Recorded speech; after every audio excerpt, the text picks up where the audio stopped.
Huntara itu bukan sekedar rumah, bukan sekedar hunian gitu ya. Huntara itu harus lengkap dengan fasilitas yang menyiapkan agar mereka itu tidak terjerumus ke dalam bencana baru lagi ya, penyakit kulit, penyakit ispa dan sebagainya.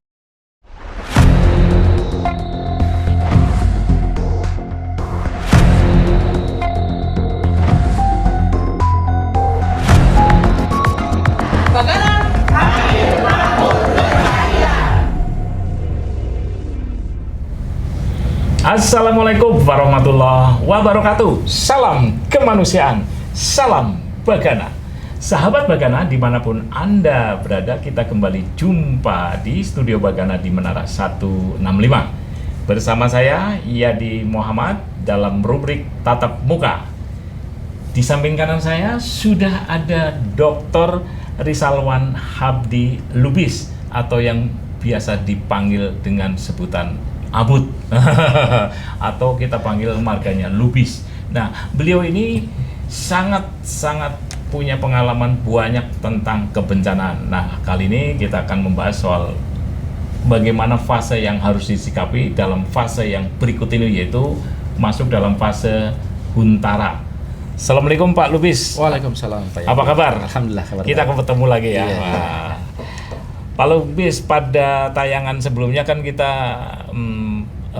membicarakan fase dalam, cuman belum penuh ya, waktu itu adalah Huntara. Yeah. Nah, kali ini kita akan lebih perdalam lagi soal hunian sementara yang seharusnya sudah dibangun ya di saat ini. Ya barangkali sudah dibangun. Nah, kira-kira menurut Pak Lubis tadi atau Abut itu apakah betul dalam fase yang sekarang ini sudah harus dibangun hunian sementara sebelum membangun hunian yang permanen? Iya, saya kira memang sekarang kan sudah ada tempat-tempat pengungsi ya, kayak di aula, terus di tempat-tempat tenda sementara begitu ya kita lihat. Tapi sekali lagi itu kan bukan satu tempat yang layak ya untuk korban ya. Kenapa? Karena selain mereka secara fisik rumahnya hilang, hartanya hilang, yang paling berbahaya itu kan sebetulnya adalah mentalnya. Mentalnya yang berbahaya. Jadi memang sudah saatnya, ini kan sudah lewat 3 minggu, itu sudah harus disiapkan Huntara. Nah, tapi harus dipahami ya, kalau berdasarkan standarnya SPER, ya SPER standar itu, Huntara itu bukan sekedar rumah, bukan sekedar hunian gitu ya.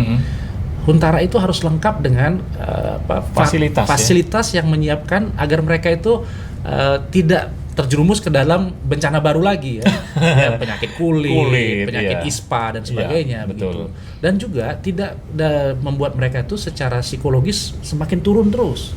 Iya, mentalitinya atau gitu kesehatan ya. fisiknya. Betul, ya, stres dan lain-lain. Saya pernah menemukan ini di pengungsian Jogja waktu di tahun 2006 pasca gempa. Ada tuh ibu-ibu yang justru stres di situ dan akhirnya sudah tidak tertolong, ya. Pernah dalam satu kasus ya saya menemukan itu. Jadi ya mudah-mudahan nggak ketemu di tempat lain ya. Tapi artinya apa? Banyak hal ya yang harus dipersiapkan dalam Huntara. Jadi jangan beranggapan Huntara itu hal yang remeh, simple dan nanti asal-asalan buat saja. Ya itu bukan Huntara namanya. Betul. Tapi sebelum menginjak kepada Huntara, kalau misalkan memang sekarang itu memang belum siap Huntara. Kira-kira ini kan juga lebih parah, misalkan orang kan tidak bisa berlama-lama dalam pengungsian. Betul. Ya kan? Ya, tentu saja tadi sudah disinggung oleh Abut mengenai soal penyakit, betul kan? Secara psikologi pun orang akan mengalami gangguan, betul. Ya kan? Dalam arti bukan gangguan jiwa, tapi bahwa mereka bakal mengalami penyakit psikis maupun fisik. Karena dalam hunian yang bukan hunian ini, bahkan ini adalah dalam penampungan pengungsi. Nah, kira-kira menurut Pak Lubis nih, saya jadi Pak Lubis, Pak Abut gitu ya, jadi macam-macam. Kira-kira sebetulnya batas waktu berapa lama sebetulnya orang itu berada dalam bedeng pengungsian? Maksudnya pengungsi tadi kayak pengungsian tenda-tenda itu atau ruang aula begitu ya. Iya, betul. Di gedung sekolah, gedung musola, masjid. Nah, itu sudah berapa lama seharusnya mereka tuh tinggal di sana? Maksimal harusnya nggak boleh lebih dari 1 bulan ya. Maksimal ya. Kenapa? Karena tadi ya ada satu pemicu ya secara psikologis yang membuat mereka itu rentan sebetulnya. Jadi kalau gampangnya begini Pak Yadi, orang sakit itu karena mentalnya sakit Pak. Jadi fisik itu mengikuti kondisi psikis sebetulnya. Jadi kalau kita stres, ya, lambung saja itu nomor 1 yang kena Pak. Lambung kena, tekanan darah kena ya. Jadi kalau orang dibiarkan stres berlama-lama ya dengan ketidakpastian, dengan pasti mereka tuh ya, saya pernah jadi korban bencana Pak. Ya, korban bencana itu kebakaran dulu ya. Jadi seumur hidup saya pernah 2 kali kebakaran. Waktu di mana di Aceh, itu? Di Aceh sama di Depok waktu saya ngekos. Jadi yang saya bayangkan tuh adalah bagaimana cara saya recover. Aduh, barang-barang saya yang terbakar bagaimana? Itu kan nggak ada yang bisa jawab Pak. Itu kalau terus dijawab diputar-putar di otak itu seperti kaset rusak yang akhirnya merusak kejiwaannya begitu. Dan itu seharusnya bisa dibantu ketika dia sudah diarahkan kepada kita belum bisa membuat hidup Anda normal. Tapi ada fase yang berubah dalam hidup bahwa Anda sudah menjadi korban, tapi ini kita akan coba masuk ke hal yang baru. Ya, hidup ini tidak lagi tidur rame-rame di tenda atau di aula. Dengan Huntara itu sebetulnya sudah mulai lebih layak. Ya, bisa per keluarga misalnya. Bisa per keluarga, bisa mungkin kalaupun per 2 keluarga, tapi itu lebih layak, ada kamar-kamar dan sebagainya. Betul. Ya, dan tadi fasilitas hariannya ya untuk mandi, untuk masak, itu MCK sudah mulai sudah MCK-nya itu sudah pelan-pelan disediakan kembali, dibenahi dan sudah mulai dipulihkan relasi sosialnya si anak ya, ada pendampingan spiritual ya, diarahkan bahwa ya ini kehendak yang maha kuasa ya. Betul. Dan tidak bisa dihindari, tidak bisa diulang waktu ya, harus belajar ikhlas. Jadi Huntara itu sebetulnya adalah merestorasi proses kehidupan sebetulnya sebelum dia masuk ke fase yang nanti ya, fase tetapnya begitu. Tapi sebelum kita menginjak ke Huntara, artinya kita masih dalam fase yang di pengungsian ya. Betul. Baik itu di masjid, mushola maupun di gedung-gedung yang lainnya. Nah, kira-kira tadi kan Pak Abud menyinggung soal penyakit psikis atau penyakit fisik juga. Kira-kira apa yang diperlukan untuk mereka supaya hal itu tidak terjadi, kalaupun terjadi tidak melebar? Ya. 2 hal ya. 1 bimbingan psikososial, yang kedua bimbingan spiritual Pak. Berarti peran Ustadz dong? Oh iya, pasti banget ya. Cuma saya kira gini, 2 ini juga belum tentu dua-duanya bisa masuk, dan bisa jadi salah satu nggak masuk. Ya, saya yakin kalau untuk masyarakat Aceh mungkin lebih kena yang spiritual dibandingkan psikososial. Pada umumnya ya, untuk manusia dewasanya. Tapi untuk anak-anak mungkin akan lebih kena yang psikososial. Ya, karena pendekatan bermain, pendekatan memanfaatkan alat-alat yang ada di sekitar ya, terus group work itu kerja kelompok bersama anak-anak gitu ya, itu akan membuat mereka bisa paling tidak teralihkan sementara, dan itu diperbanyak saja waktu itu ya, waktu untuk mereka riang gembira, karena anak-anak itu kan takut tuh nomor 1 bagi anak-anak korban bencana ya. Akan terulang lagi atau tidak, trauma dan sebagainya. Jadi kalau di awalnya pasti sulit Pak ya. Ini kami juga biasa nih, saya kan di Asosiasi Pekerja Sosial Bencana dan Kemanusiaan Indonesia itu tahu persis bahwa tidak mudah ya. Nggak mungkin kita 1 kali datang tiba-tiba anak-anak mau bermain gitu, tidak Pak. Ya, jadi butuh pendekatan yang lama ya, bertahap gitu ya. Jadi ya disitulah di Huntara itu ya. Kalau di pengungsian bisa dilakukan, tapi ya teman-teman saya juga berinteraksi dengan teman-teman UNICEF dulu waktu di Aceh. Itu mereka punya banyak sekali teknik ya. Teknik berjanji, teknik menari, teknik bermain grup ya, teknik bermain kelompok begitu. Nah, banyak sekali yang 1 kali 2 kali sampai akhirnya anak-anak itu justru menunggu ya, mana nih yang mau bikin kami bermain gitu. Gitu. Jadi nah, maka nggak salah ya kemarin ketika ada media sosial yang menampilkan bagaimana mereka membutuhkan mushaf misalnya, atau Al-Qurannya tadi, atau seperangkat alat sholat, ya kan? Justru bukan yang lain nih kan? Justru itu. Jadi itu ada kaitannya dengan soal pemulihan trauma tadi ya. Nah, kemudian kita menginjak ke soal hunian sementara. Selayaknya kalau hunian sementara kan itu kan sudah meningkat, lebih bagus ketimbang dalam pengungsian. Nah, tadi sudah di-spill dikit mengenai juga fasilitas yang harus dibangun, minimal MCK, ya kan? Nah, kira-kira dalam hunian sementara itu apa yang harus dibangun oleh lembaga pemerintah yang memang harus pemerintah dan oleh lembaga relawan lainnya? Kira-kira apa Pak? Saya kira yang pertama adalah tanahnya dulu. Itu tugas pemerintah. Menyediakan tanah. Menyediakan tanahnya ya. Oke. Ini mau pakai tanah siapa? Ya, karena kan bahaya nih kalau sampai keterusan, sedangkan tanah itu misalnya sudah ada yang punya, tapi karena keluarganya terkena bencana, ya diklaim ya untuk tempat pendidikan. Ini saya kira harus hati-hati nih urusannya. Yeah. Jadi itu pertama tugas negara, memastikan bidang tanahnya tidak bermasalah. Baik. Ya, nah baru setelah itu untuk membangun, ya tentunya harus didata dulu kan, berapa orang, berapa keluarga.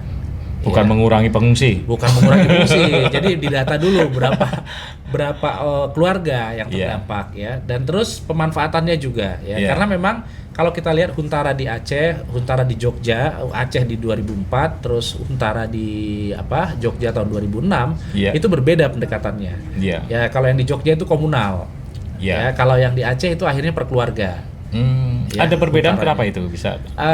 Itu sekali lagi karena kalau di Aceh kan karena terlalu ada banyak tanda kutip pemain ya dari asingnya. Jadi ada IOM, ada UN Habitat gitu ya. Jadi Huntaranya itu relatif lebih beragam.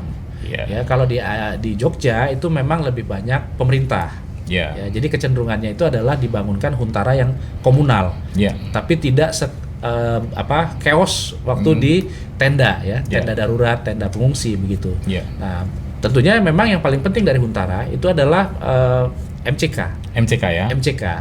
MCK sama di Jogja dulu ada satu pembelajaran penting juga untuk agar keluarga-keluarga itu bisa menyalurkan hasrat biologis, Pak. Itu dulu ada ruang cinta namanya dulu. Ya, kalau kita ingat tahun 2006 dulu itu ya. Iya, dan ini adalah kebutuhan yang manusiawi ya. Jangan sampai stresnya lebih bertambah ya, karena tidak tersalur ya. Iya, betul. Jadi, itu penting tuh. Penting. Ya, jadi kalau memang nanti di Aceh, Sumut atau Sumbar mau pakai pendekatan Huntara komunal seperti di Jogja, jangan lupa bagian itu gitu. Iya, betul. Ya. Tapi sebaiknya bukan komunal kan itu, Kak. Sebaiknya per keluarga ya.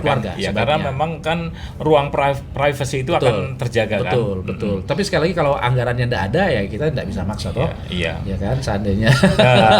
Tapi saya pernah baca bahwa dalam membangun rumah sementara tadi, hunian sementara itu juga tidak hanya membangun ansih rumah yang meskipun tadi komplit dengan MCK-nya, tapi di sana juga harus dihadirkan misalkan masjid atau musola atau tempat ibadah, ya kan, atau juga sekolah dan klinik. Betul. Nah, terus kemudian juga ada ruang-ruang untuk ekonomi, yaitu misalkan dibangunnya kaki lima untuk sementara barangkali. Betul. Menurut Pak Abud gimana? Betul. Jadi kan fase Huntara itu sebetulnya fase mengembalikan mereka bridging ya, transisi ke kehidupan normal kembali. Jadi memang fasum harus ada. Ya. Nah bahkan kalau menurut saya fasumnya itu lebih dari itu, Pak. Tetap layanan psikososial harus disiapkan. Ya. Jadi bukan hanya pengadaan barang-barang fisiknya, tapi juga layanannya. Ya, jadi bisa dibayangkan kalau misalnya kita bangun klinik kesehatan, tapi nakesnya tidak ada, kan masalah. Kemudian tadi kita bangunkan rumah ibadah, tapi yang azan tidak ada misalnya, imamnya nggak berani. Ya, kalau imam duhur asar dia berani nih, begitu maghrib, wah harus zahar nih katanya. Atau subuh nggak berani dia kan gitu kan. Jadi apalagi udah khotbah Jumat, wah nggak ada yang berani nih jadi khotib gitu. Jadi memang Huntara ini betul-betul masih harus dibantu sekali ya. Tidak bisa cuma disiapkan fisiknya, tapi layanannya harus ada. Berarti makin kompleks ya. Justru Huntara ini bagian paling kompleks dalam recovery kalau menurut saya. Paling kompleksnya di situ, Pak. Gitu. Nah, terus kalau kita lagi-lagi meskipun pada tayangan sebelumnya itu juga disinggung berapa lama sebetulnya orang itu tinggal dalam Huntara, karena tadi tetap bahwa dalam Huntara itu yang namanya penyakit psikis pasti akan timbul, apalagi yang dengan sistem komunal tadi. Nah, terus kemudian juga soal penyakit fisik, kan? Karena memang ruang lingkupnya sangat terbatas. Kira-kira berapa lama? Kalau jawaban saya mungkin agak berbeda dari yang fase sebelumnya, dari acara kita sebelumnya ya. Kalau saya sekarang mengembalikan gini, berapa lama itu tergantung dari kemampuan pemerintah. Dalam arti gimana kemampuan? Menyediakan huntapnya. Oh, hunian tetapnya. Jadi ini kenapa gitu? Karena kenapa saya jawab berbeda dari yang sesi kita yang sebelumnya? Karena di Aceh itu butuh waktu mungkin sekitar 3 bulan ya. Di Huntara. Di Huntara, karena pemerintah waktu itu memang dibantu oleh banyak sekali tangan-tangan lain dari luar negeri, ya. Yeah. Nah, jadi bisa cepat nih. 3 bulan tuh relatif cepat, Pak. 3 bulan relatif cepat. Bahkan untuk pemulihan di Lombok itu lebih dari 3 bulan. Sampai gitu. 6 bulan seingat saya. Kalau di sini berapa lama kira-kira? Prediksinya, bukan peramal nih, prediksi. Saya duga bisa lebih dari 6 bulan masyarakat di Huntara. Karena sampai sekarang pun belum start ya. Betul. Belum dimulai. Betul. Ya kan? Betul. Oke. Ada yang mau ditambahkan dari soal Huntara ini?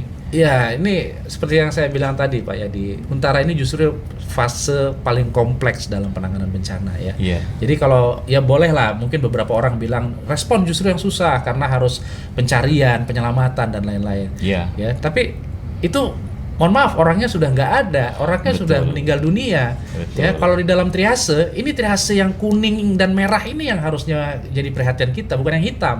Iya. Ya, yang hitam itu sudah meninggal dunia. Sudah lewat. Ya sudah hitam warnanya, tapi yang kuning dan merah ini orang-orang yang selamat, tapi dengan banyak sekali trauma fisik dan trauma psikis. Iya.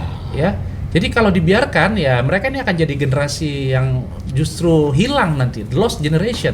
Jadi jangan lagi meninggalkan legacy yang negatif ya nantinya. Betul, gitu. Jadi butuh kesangguhan nih dari negara nih. Negara, jadi jangan menyerah ya negara ya. Betul. Dan ini harus total di sini. Betul. Nah, karena ini adalah fase yang sangat kompleks ini, saya akan bicara juga fase-fase sebelumnya, tapi nanti di tayangan siap. di perjumpaan berikutnya ya. Baik. Tapi ada tambahan lagi nggak kira-kira untuk ini? Cukup ya. Baik, nanti kita akan bicara soal fase-fase dalam tahapan bencana ya. Baik. Ada golden time pertama, ada 2 dan 3 sampai akhirnya masuk kepada golden time yang recovery ya. Dan nanti ada di hunian permanen gitu ya. Baik, sahabat Bagana dimanapun Anda berada, lagi-lagi kita dibatasi oleh waktu dan kita sebenarnya asik sekali ngobrol bersama Abud atau Pak Lubis ya, sekaitan dengan bencana ini karena beliau adalah sangat pakar di bidangnya, terutama karena memang dia adalah menggeluti di bidang kebencanaan baik secara akademisi maupun sebagai aktivis atau volunteer. Tidak salah sebetulnya kita ngobrol bersama beliau, dan kelak kita akan ngobrol bersama beliau sekaitan dengan tahapan, yaitu ada golden time pertama, 2 dan 3. Mungkin itu aja. Wabillahi taufik walhidayah. Wassalamualaikum warahmatullahi wabarakatuh. Salam kemanusiaan, salam Bagana.